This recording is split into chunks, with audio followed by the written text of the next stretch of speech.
Thank you all for staying. Thank you all for the work that you do as part of the global movement in solidarity with Palestinians. Displaced, shot, raped, mutilated, theorized out of existence, and still cast as dangerous, other, that we are supposed to disown, fear, reject, and otherwise turn away from. All violent regimes, all imperialist systems of power are genocidal, and all of them project their brutality onto those they seek to eliminate, calling on the memory of a different time when they too were under attack from a different brutal enemy to justify an obscure dominance in the present. So that the brutalized Palestinian stroke South African becomes the terrorist. Her self-defense cast as inexplicable violence. The state that brutalizes her, him, them, celebrated as a democracy with friends in powerful places who flood it with resources and secure a wall of weaponry to assist in the imperial project. On the other side, the brutalized uses her body as weapon, his stones called projectiles by those who use missiles. But this is a democracy, we are told,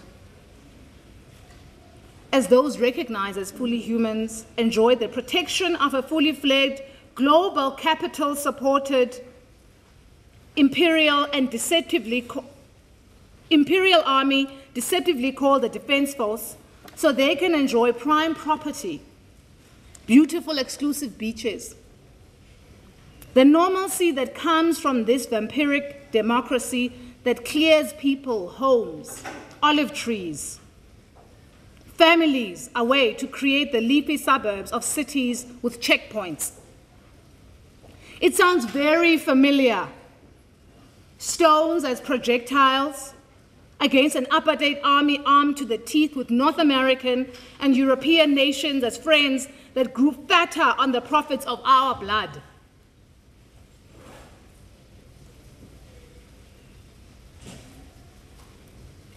Television footage of white South African blood splattered on walls, screened into our homes, explained as the horrific results of unexplainable, menacing terrorists spilling innocent white blood, while the rivers of blood, of black blood, that supported such a democracy remained unremarkable, normal, unimportant, separate development, Jim Crow, Zionism, apartheid.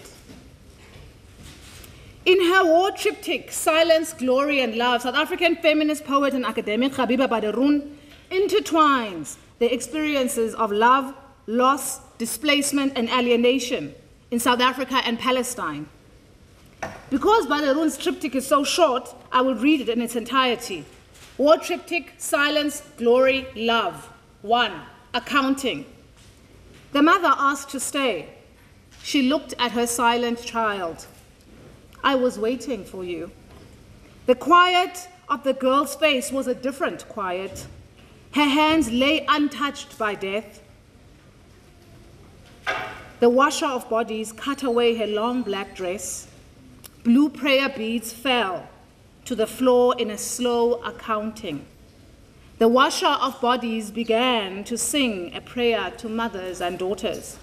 The mother said, "Who will wait for me?" 2.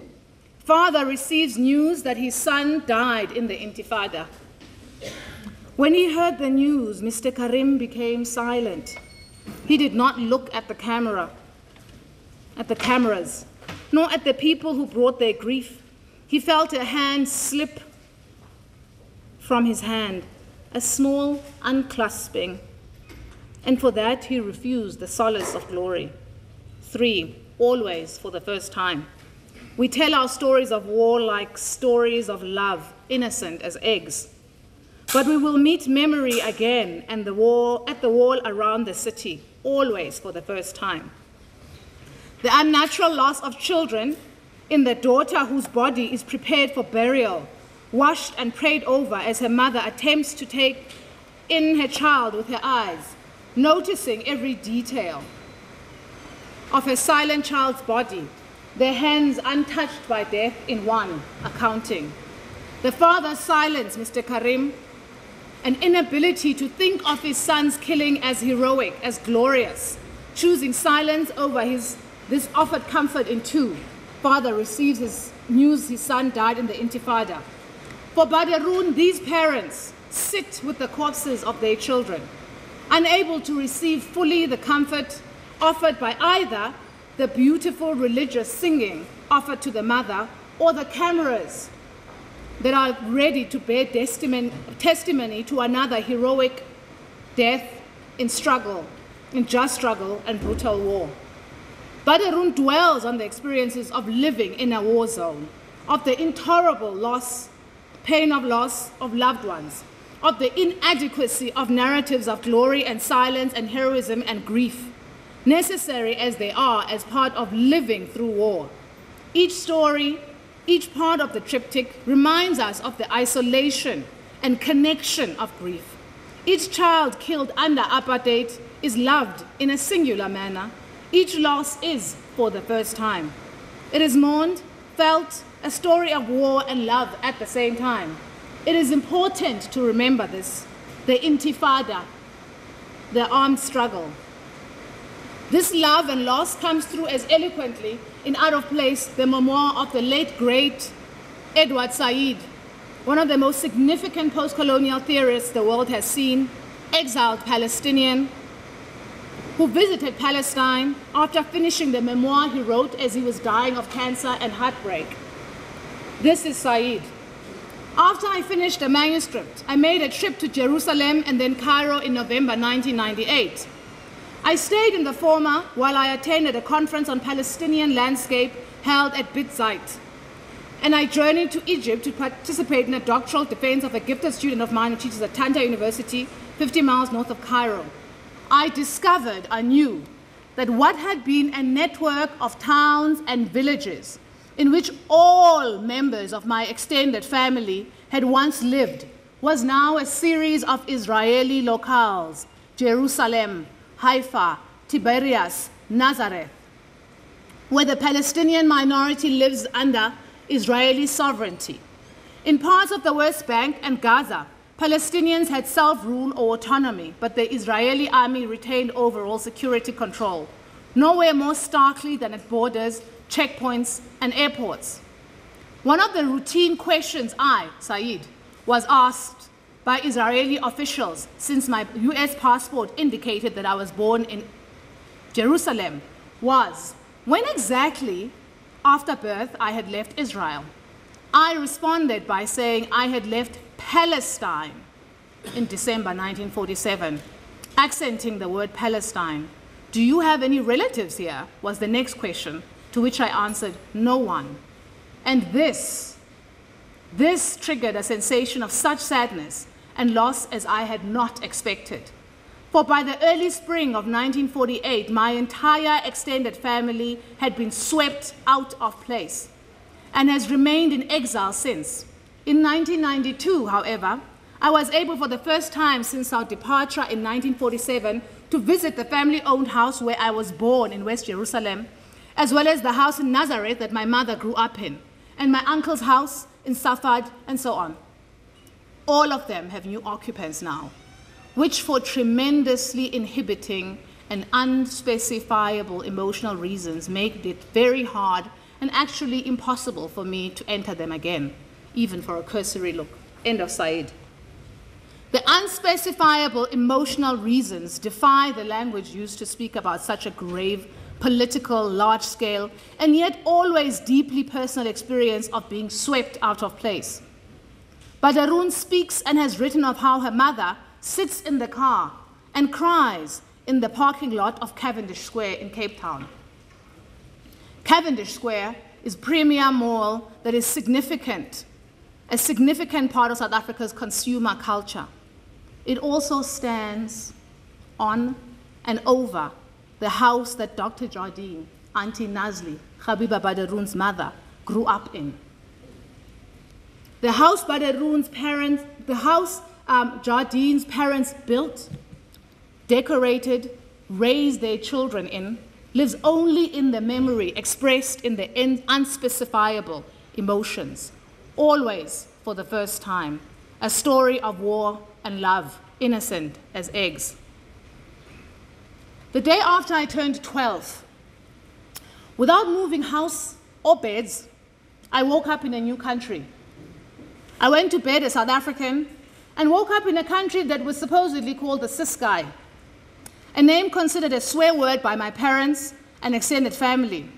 Some of my paternal family lived 100 kilometers away in a country still called South Africa, while another part, my maternal family, lived in another country called the Transkei. I call them countries because this is what they called themselves. I recall not just the complicated process of needing to apply for passports in order to see your family in different parts of your country, but also the absolute tyranny.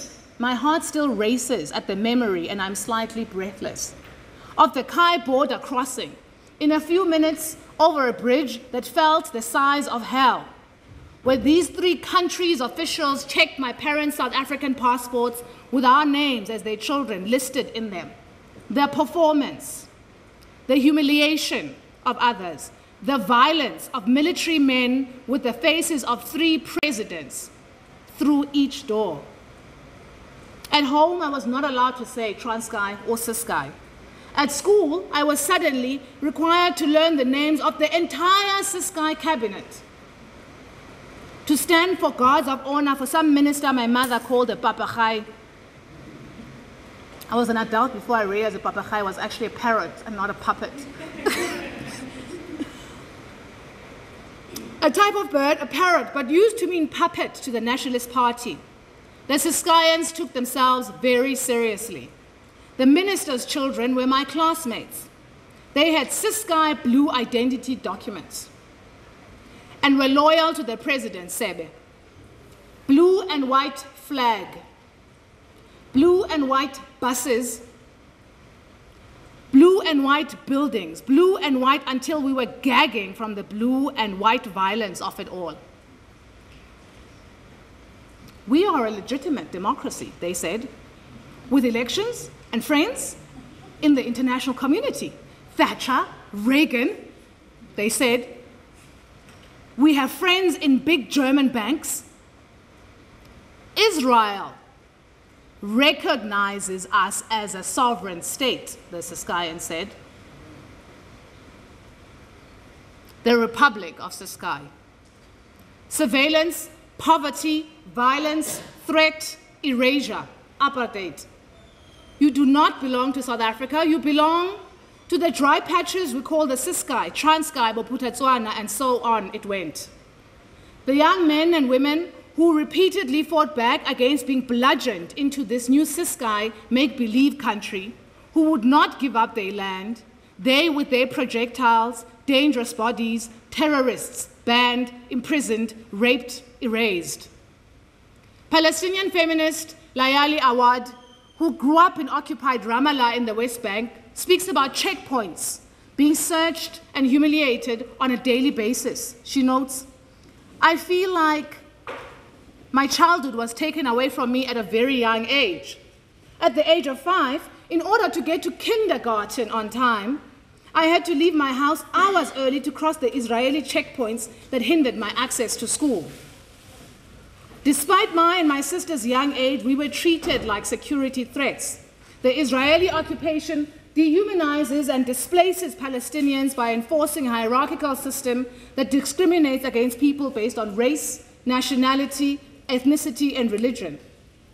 Feminism rejects the dehumanization of women and their treatment as lesser being merely due to their gender. Although feminism focuses on gender-based difference, I believe, this is the Awad I believe its core principles are not in line with a military occupation that regularly dehumanizes people and treats them like third-class citizens. The Palestinian issue is a feminist issue.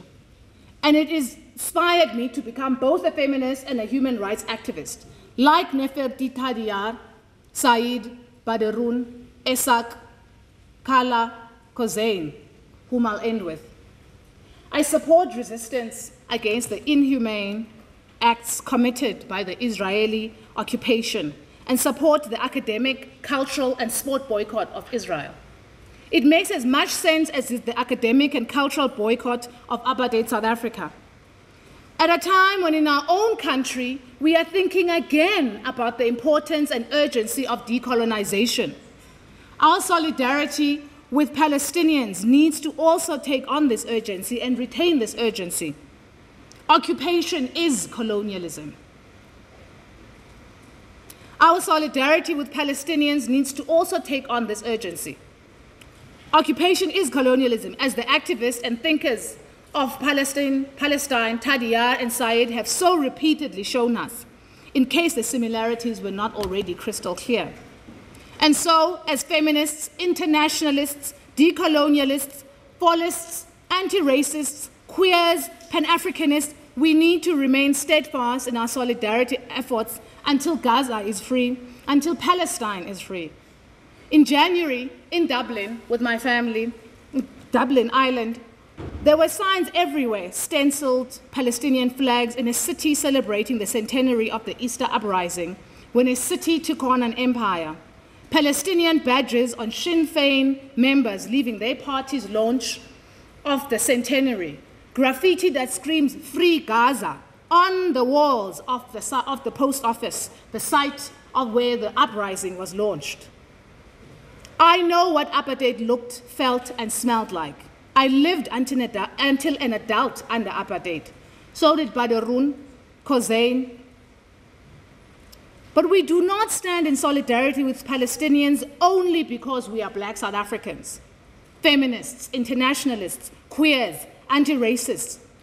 We stand with Palestinians because occupation should be met with rage, political rage, and solidarity until Palestine is free. Our struggles are connected, as Alice Walker reminds us constantly in her own pro-Palestinian activism and all her activism, because none of us want a single issue struggle. Che Guevara said, "If you tremble with indignation whenever an injustice is committed in the world, then we are compañeros." A stanza from Kozain's poem, Cape Town, Jerusalem, is what I will end on, if I can find it.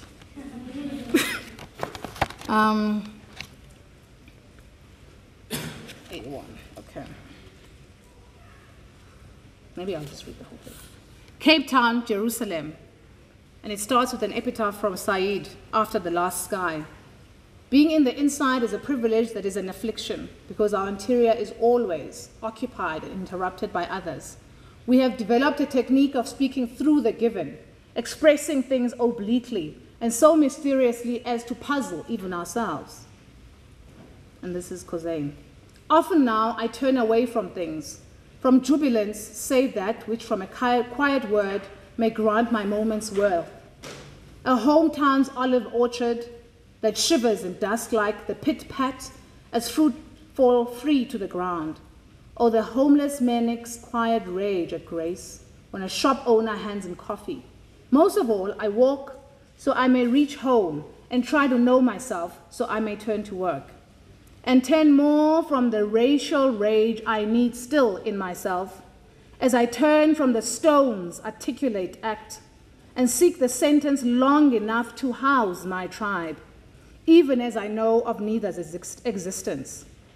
These are rages which won't still, which need thought, but thought fans flames, and action in killing them kills the word.